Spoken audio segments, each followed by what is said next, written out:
അതേതാടാ നമ്മുടെ ഏരിയ എടുത്ത പെണ്ണിനെ കൊണ്ട് ഇറങ്ങുന്നത്? നമ്മളുള്ളപ്പോ നമ്മളെ ഏരിയയിൽ പെണ്ണിനെ കൊണ്ട് കറങ്ങുന്ന ഈ പെണ്ണിനെ കൊണ്ടാ എവിടെ കിടന്ന് കറങ്ങുന്നത്? അത് ചോദിക്കാൻ നിങ്ങളാരാ? We are public nuisance. എന്നുവെച്ചാ സാമൂഹ്യ പൗരന്മാർ. ഈ സ്ഥലം പെശക മക്കളെ. ഞാനും ഒത്തിരി പെശക. ഇവൻ പേടിക്കുന്നില്ലല്ലോ. ഇവന്റെ അച്ഛൻ ആരാന്നറിയൂ? ഇല്ല, ആരാ? അത് അവനും അറിയില്ല. അതുകൊട്.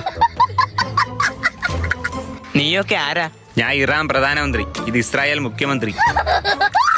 ഇറാൻ ഇസ്രായേലൊക്കെ എവിടാ? തമ്പാനൂരപ്പുറം. പട്ടാപ്പകൽ രണ്ടും കൂടെ ഇങ്ങോട്ട് വന്നതിന്റെ ഉദ്ദേശം? പിന്നെ പാതിരാത്രിയോ വരേണ്ടത്? രവിയേ, അവന്റെ ചോദ്യം കറക്റ്റ്. നമ്മളറിയാതെ ഇവിടെ ഒരു ഈച്ച പോലും പറക്കില്ല.